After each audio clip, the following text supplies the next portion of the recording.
What's up guys, Fives here, and today we're going to be talking about the best jump to lightspeed leaders to use in sealed format play. These are the leaders that are going to be the strongest for you in sealed, where you open 6 packs and build a minimum 30 card deck. And these leaders are going to be the ones that I think are the strongest based on my time playing sealed on tabletop, as well as going to a couple of nights of pre-release last weekend. First up, we got Darth Vader. This guy is an absolute beast in sealed. He is a green-black leader with the tags Force, Imperial, Sith, Pilot. And his tap action is, if you attacked with a non-token vehicle unit this phase, create a TIE Fighter token. And what this allows you to do is pretty much just pump out a TIE Fighter every turn. So you're just going to keep manufacturing TIE Fighters. You're going to be a little factory of TIE Fighters and overwhelm your opponent. And there's some cards that synergize really well with having a bunch of units. And if you pull those cards, you are going to have an unstoppable, overwhelming force of spaceships to mow down your opponent. But this guy flips on 6, and you can deploy him onto the ground or as a pilot unit. On the ground, he is a 5/6 with no abilities, which isn't terrible, but you really should be playing this guy as a pilot most of the time. As a pilot, he makes the ship he attaches to a leader unit, and when he deploys as an upgrade, he creates 2 TIE Fighter tokens. He also gives the ship he's attached to +5/+5. So this guy is going to really buff up any vehicle you play him on, as well as keep pumping out those TIE Fighter tokens, give you 2 TIE Fighter tokens when he deploys, and he's going to just incredibly well synergize with specific cards. And those specific cards are Victor Leader and Clone Combat Squadron, as well as potentially War Juggernaut. But a few of these cards just really, well, they get disgusting, because Victor Leader gives +1/+1 to all space units, and Clone Combat Squadron gets +1/+1 for all friendly space units or vehicle units. And you just get these really chunky cards. Just really chunky cards. You get an army of little 2/2 TIE Fighters, and it's just insane. War Juggernaut is also really good at that instance if you're doing red, black, green, because you can ping a bunch of your units and your opponent's units and have a really huge tank on the ground. So Darth Vader is just really disgusting if you pull the right cards, but you want to get Victor Leader, you want to get Clone Combat Squadron, and some other good cards, and he's going to be very strong. Next up, we got Boba Fett. He is a red-black leader, and his ability says, when you deal non-combat damage, you may exhaust this leader. If you do, deal 1 indirect damage to a player. Now, this is really, really strong because there's a lot of indirect damage in this set. JTL has so many indirect damage abilities on various cards. There's even event cards that deal indirect damage, and pretty much all of those will trigger this, so you can tap Boba Fett and up the damage by 1. And you get these really overwhelming indirect damage plays. He's going to flip on 6, and he's a 4/7 on the ground, but that's not really anything special. You should be piloting him. As a pilot, he makes the unit he attaches to a leader unit, and when deployed as an upgrade, you may deal up to 4 damage divided as you choose among any number of units. He also gives the vehicle he attaches to 4/4. So flipping on 6, he's going to give a unit +4/+4. That's pretty strong. But then also when you drop him down, he's going to deal up 4 damage divided as you choose among any number of units. Very similar to the Palpatine unit from previous sets. That drops and deals 6 divided as you choose. This is going to be really strong because you can use it to kill 1 or multiple units, or at the very least, maim a big unit if it's full health and do 4 damage to it. But this has the potential to kill multiple units just for deploying him for free. Not to mention, he gives the ship 4/4 and it becomes a leader unit. So this guy is just really, really strong. And his main front side ability is just really, really strong. Indirect damage is a really cool new mechanic. And being able to always do an extra indirect damage is going to get pretty crazy pretty fast. And there are some really good cards to pair this guy with. So a really strong one is TIE Bomber. There's lots of red cards with indirect synergies like Droid Missile Platform, Hunting Aggressor, and then there's also Targeting Computer, Devastator, and Boba Yellow is really strong. On top of that, Planetary Bombardment would go pretty hard, but that is a legendary, so you never know. But this guy is really, really good in sealed. He's very cool. All right, next up we got Major Vonreg. Vonreg is a red-black And his tap ability is play a vehicle unit from your hand, paying its cost. If you do, give another unit +1/0 for the phase. This is pretty strong. You're going to be playing vehicle units a lot in JTL Sealed, obviously.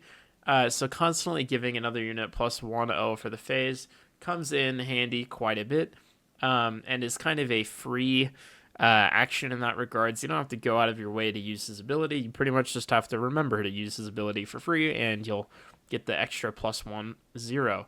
He flips on 4, making him one of the most aggressive leaders in the set in terms of deploy. And he's going to be a 2/5 on the ground with no abilities, which is pretty bad. But as a pilot, he makes the attached unit a leader unit, and it gains +3/+3.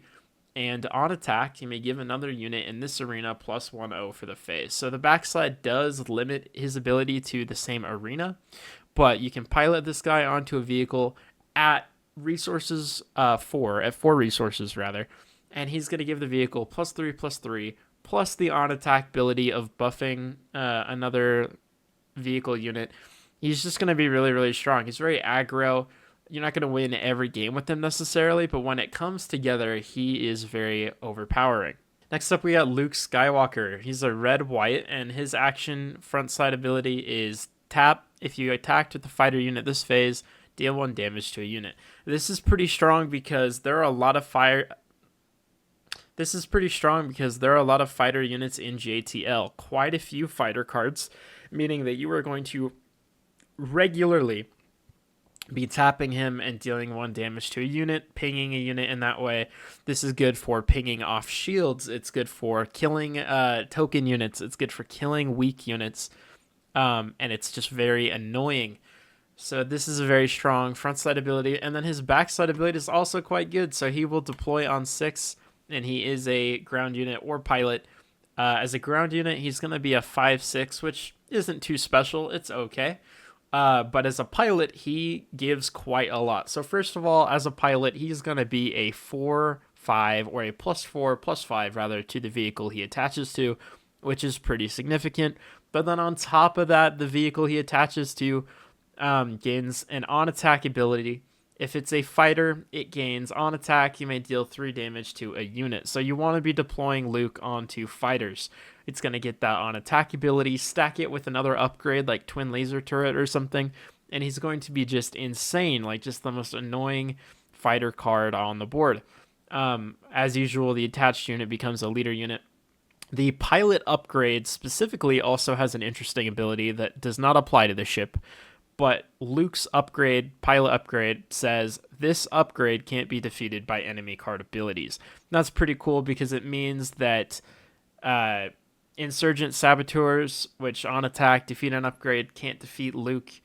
And there's like an event card that would defeat not like upgrades, and you can't do that to Luke. So Luke is going to be really, really strong. And he's okay as a ground unit, but I mean, put him on a fighter. Like, the way to play this guy is to put him on a fighter, and he's going to be unstoppable. He's definitely a very strong leader in this set in Sealed.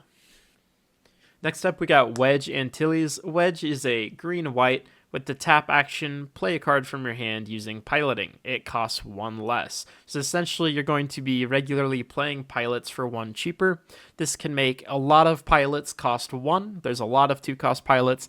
They'll only cost 1. That's a pretty insane deal. You can also make 3-cost pilots cost 2, which is a pretty insane deal because some of the 3-cost pilots are quite strong. And there's a couple of 1-cost pilots that he would make entirely free. So that's a pretty good ability. There are a lot of pilots in JTL. If you're playing JTL Sealed, if you're pulling right, you're not going to have a problem finding pilot cards. So his ability is going to work quite well with that. And then he flips on 5. And his backside is he's a 3/6 ground unit, which is pretty bad, but he's much better as a pilot. As a pilot, he's a +3/+4, and the attached unit is a leader unit. It gains on attack. The next pilot card you play this phase costs 1 less. So essentially the same ability, just on attack connected to the vehicle that he attaches to. He's going to be a lot better as a pilot because you'll keep the ability. You'll get that +3/+4. A flip on 5, 3/6 ground leader unit with no ability is not very good. But Wedge has the potential to be very strong in JTL Sealed because of the amount of pilots. that are in this set. Next up, we got Rio Durant. Rio is a yellow-black, and his interesting ability. So his front side ability is pay a resource and tap Rio to attack with a space unit. It gets +1/+0 and gains Saboteur for this attack. Now, paying a resource to give a unit +1/+0 for an attack is pretty bad, but it does gain Saboteur, which could be useful in defeating shields. It could also be used to bypass Sentinel. So it's not the worst thing in the world. It's not the best leader in this set either. Like, I think Vader, Boba, Luke, I think some of those guys are stronger than Rio. But if you got the cards to play yellow-black, or if you didn't pull cards for one of those other maybe stronger leaders, he's not a bad option. He's definitely worth checking out. And Rio's going to flip on 5 on the ground. He's going to be a 3/5 with Saboteur, which, kind of as usual with the pilot cards, his ground unit side is not very impressive. But his pilot side is pretty cool. Attached unit becomes a leader unit. It gains Saboteur, and if it's a transport, it also gets +1/0. He's going to give +3/+5 to the vehicle he attaches to, and giving a unit Saboteur is really quite cool because he's going to attach to a vehicle. You're going to be able to defeat shields with that vehicle. You're going to be able to bypass sentinels with that vehicle, and it's going to get a nice buff to health and damage. And he flips on 5. I think this guy's stat line is pretty good. His ability on the pilot side is pretty good. I think it's just that front side ability that's maybe not the best. It's not bad, but it's not incredibly strong. But like I said before, if it works out, if you're interested in playing him over one of the better leaders, he's definitely worth trying out. Next up, we got Rose Tico. Rose Tico is a blue-white with the tap action to heal 2 damage from a vehicle unit that attacked this phase. It's not the most insane ability in terms of front side abilities in the set, but it's not bad by any means. You're regularly going to be attacking vehicles. You're regularly going to have a damaged vehicle, and being able to heal 2 damage from it per turn is pretty cool. She's going to flip on 5, and on 5, she's just going to be a 4/6 ground unit with the same ability, but as an on-attack ability. So on attack, you may heal 2 damage from a vehicle unit.